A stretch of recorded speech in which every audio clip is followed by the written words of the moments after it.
Last time, political turmoil was rampant. Now the Ming and Joseon armies march south once again. I'm Stefan, and this is Japan at War.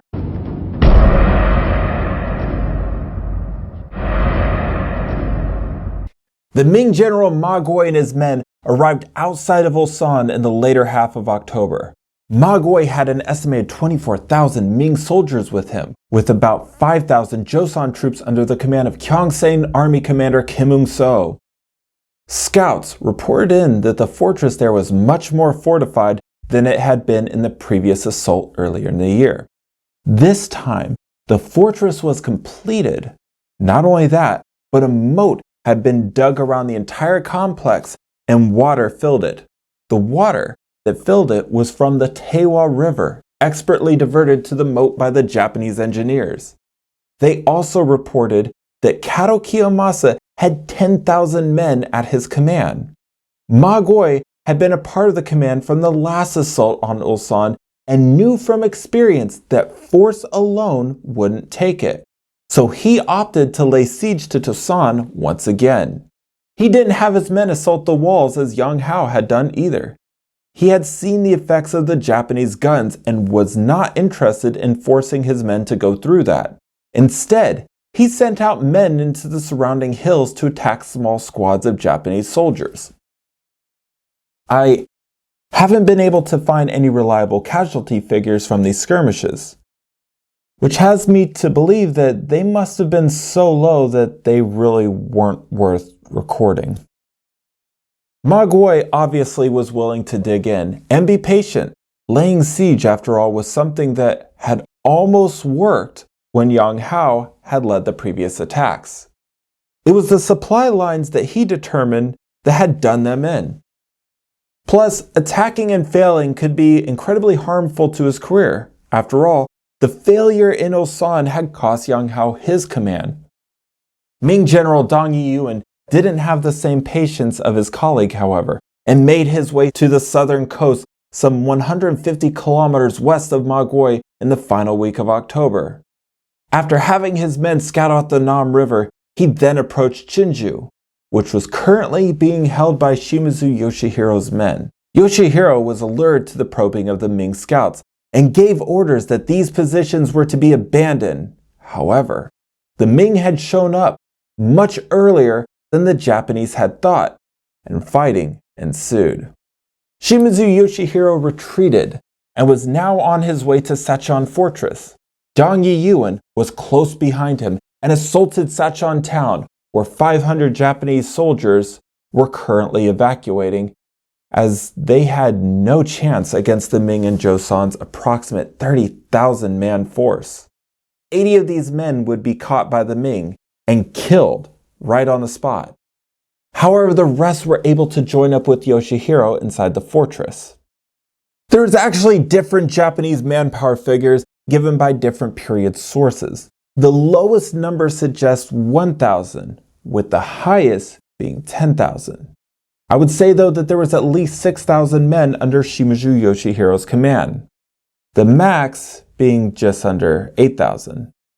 But this is just my personal estimation. Either way, Shimazu Yoshihiro stood in a tower near the fortress's east gate. Both he and his son, 20-year-old Tadatsune, watched from here as the Ming took over the town. His son wanted to rush out to attack, but Yoshihiro was much more seasoned and had some experience of the Ming via the siege of Namwan. The walls of their fortress would help mitigate the difference in manpower. Plus, Yoshihiro felt strongly that the Ming would waste no time in attacking and would not lay siege. He was right. At 6 a.m. on the 30th of October, the Ming Joseon assault began. Cannons were fired at the wall, and then troops started to fire their arrows at the wall as well. Yoshihiro and his son Tadatsune continued to watch on from their tower. Yoshihiro gave strict orders that the men should hold their fire. The arrows of the Allied army rained down on the Japanese. Tadatsune watched as a few men actually fell from the wall from the onslaught of the arrows. He beseeched his father once again for the opportunity to attack. His father told him you need patience. The Ming were now even closer and had in tow a strange-looking siege engine. One of the Shimazu chroniclers would describe it as a wooden lever equipped with gunpowder jars. It seems like this was a steel-tipped battering ram that used gunpowder as a source of propulsion to smash through anything that it came in contact with. The siege engine was now positioned right on the gate and blasted right through it, sending splinters slicing through the air. Then, the Ming's order to attack was given, and the Allied soldiers were pouring through the smashed gate, and soldiers climbed the wall as well. Once again, a Shimazu chronicler describes what happened. Our Lord Shimazu, seeing all this, gave the order, and all the soldiers in unison fired their guns. Waves of the enemy then fell. Now, despite the losses, the Ming and Joseon troops pressed forward. Now, what happened next is actually up for debate. Chinese sources say that what happened next was a simple accident on their part. However, Japanese sources say that this was something that they did on purpose. Once again, words from our chronicler.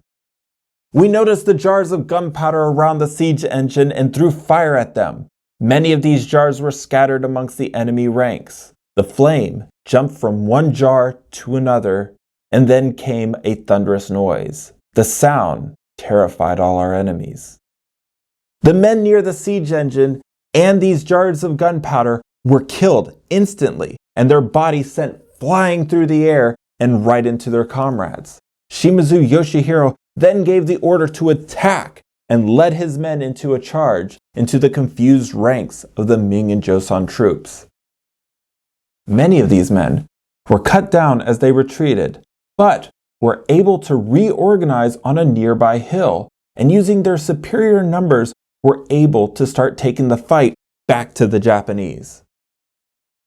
Many of the Japanese soldiers had outrun the main body of the attacking force, leaving them in a very vulnerable spot.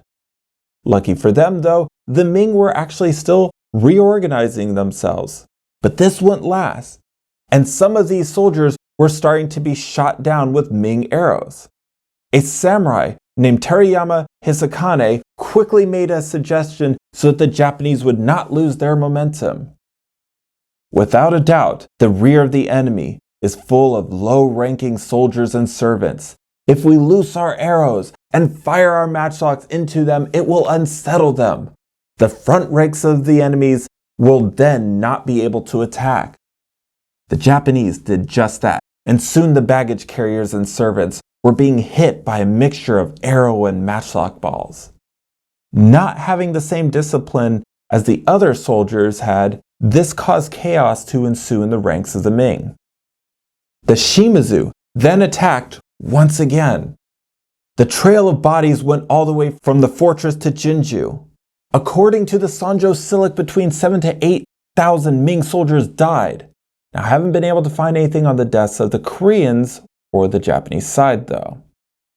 On top of this, numerous supplies had been lost. The Ming general Dong Yiyuan afterwards tried to convince everyone that the battle had ended in a stalemate, that the losses had actually been heavy on both sides. This is only a minor setback for the general. He would say that he just needed to let his men rest and would attack once again. Of course, neither the Korean government or his own really believed him. And this is where I will leave you. What should have been a victory for the Allied Ming Joseon army, ending up in a massive upset orchestrated by Shimazu Yoshihiro. I'll see you next time.